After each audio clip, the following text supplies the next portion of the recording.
Hello, I'm Frank Hanaway, and welcome to Big Journey, Small Steps. Well, I've had something interesting going on in my life. On this channel, I've spoken 2 or 3 times about a project I'm working on where I'm getting up in drag and telling stories. And in order to do that, I had no clue, none, after, let's see, nearly 50 years of watching drag. I had no idea just how many things all have to go right for it to come off. I mean, you have to do it enough that you've practiced. So I'll give you a little rundown of some of it. So the makeup is incredible because I have to block out my eyebrows because men's eyebrows are lower than women's. Women's faces tend to be more divided equally into thirds. It's a long story, but you have to change the shape of your face. You have to put your eyebrows in a different place, and all that has to go right. I'm not used to doing makeup. I'd never done it very much, except some things for theater that were pretty easy. I also doing hair. I have wigs, but the wigs have to be set and styled, and you have to learn about that. You have to learn about how to dress, how to make your body look more feminine, all these things. You have to learn the order to do it. On the first day that I was going to record, I sat down, I had my nails on, I couldn't work anything on the camera or the computer. It gives you a lot of respect for women. You have to shave your armpits, which for men, women have been doing it, probably since they were 13 or 14. And it's not as big a deal. But for a man, the first time you shave your armpits, it hurts. It's terrible. What women go through is incredible. So I said a couple of times what the deadline is, and I keep changing it. So I'm not going to give any more deadlines. I'm just, when I'm in editing, I'm going to say, okay, everything's ready. And the reason is it takes 2 to 3 hours minimum to get ready to film, to get ready to video. And then you sit down, and if something goes wrong in the video, or if a hair blows over and gets stuck in your makeup, or any number of things that can go wrong. The other day, the battery went down. It took me so long to get everything going. The battery died on the camera. Sita, please don't do that. Sita, please come here, sweetie. So I've failed a lot. I've had 3 recording sessions. The first one was just horrible. I had eyebrows. They were blue eyebrows. One blue east, one blue west. They weren't related. They weren't sisters. They weren't twins. I don't think they were even from the same planet. I had to go back and learn how to do that because I changed something else. I keep failing. Look at my smile. I keep failing over and over, and every time I fail, I learn something new. And this is something I preach for years with children.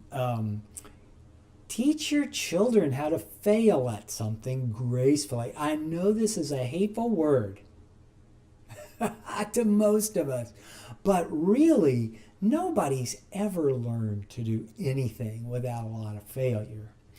My first year of teaching, I was at 2 schools, and one of the schools was a higher income school.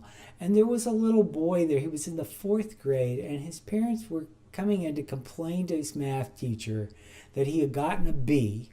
He was going to get a B on his report card, and he had a lifetime goal of making straight A's.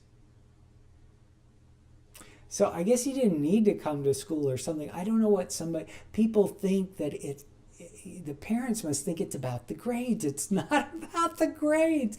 It's about learning. And I will tell you personally that a B will teach me a lot more than an A will. I mean, it really, you're like, oh, what didn't quite make it? And a D, you just know, right? I think I've gotten one of those in my whole career. Oh, I got 2 Ds. I never got a final grade D, but I got a D as a midterm grade, once in high school and once in college. And in both times I made an A in the course. It was one of those instances where I didn't jump through the right hoops, which I'm about getting sick of that in teaching, if you want to know the truth. But anyway, I never heard anybody say that when you fail, it's a major learning experience.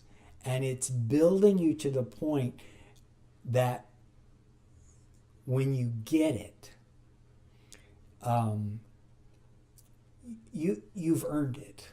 You've earned it. You've earned it through your failure. If human beings cannot walk or talk without a lot of trial and error, and mostly error. Some people are still learning to talk. I know there are days that I wonder if I know how. So, to me,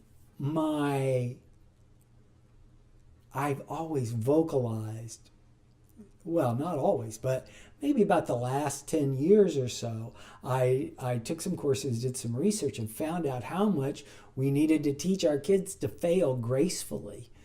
But I hadn't really learned to do it myself. All my teaching friends, education friends, would get together and say, it's important that kids fail and then know what to do. Know that a failure is not a dead end. It's a choice to take another path. You know what I mean? It doesn't stop there. You don't stop. If it is a dead end, you don't stop. You turn around and you go find another way to get to where you're going. You need to fail.